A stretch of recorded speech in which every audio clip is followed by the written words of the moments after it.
Hi everybody, in this lesson we're going to look at extreme adjectives like delicious, terrible and exhausted and how to make them stronger. For example, we shouldn't say very terrible, but what should we say? Keep watching to find out.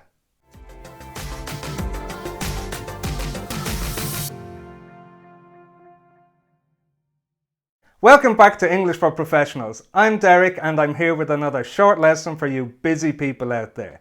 Before we get started with the lesson, just a quick reminder to subscribe to my channel if you haven't done that already. Hit the red button and click on the little bell and join my email list. Every 2 weeks I send out my vocabulary newsletter with additional business vocabulary, words from the news and everyday English. The link to sign up is in the description below, so check that out. And now we can start with the lesson. Are you ready? Here we go.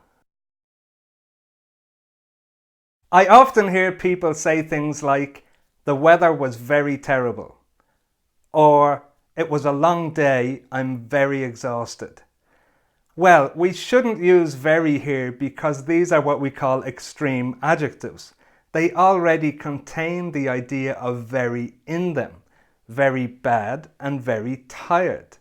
If we want to make them stronger, we should use really or absolutely.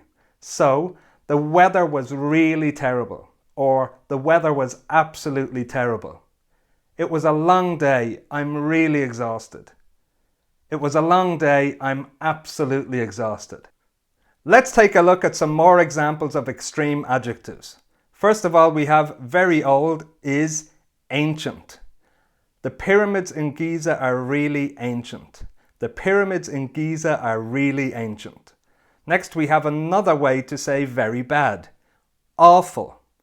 The service was absolutely awful. The service was absolutely awful. Then we have very tasty. Delicious. This dessert is really delicious. This dessert is really delicious. Very interesting. Fascinating. The documentary was absolutely fascinating. The documentary was absolutely fascinating. Very small. Tiny. He comes from a really tiny village in the mountains. He comes from a really tiny village in the mountains. Very angry. Furious. He was absolutely furious about the result of the game.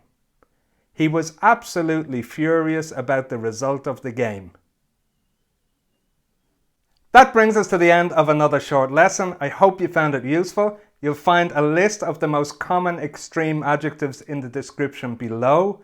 If you liked the lesson, please hit the like button. Don't forget to share with your friends and colleagues. Subscribe to my channel if you haven't done that and join my email list. Every 2 weeks I send out my vocabulary newsletter with additional business English vocabulary, words from the news and everyday English. So check it out, the link is in the description.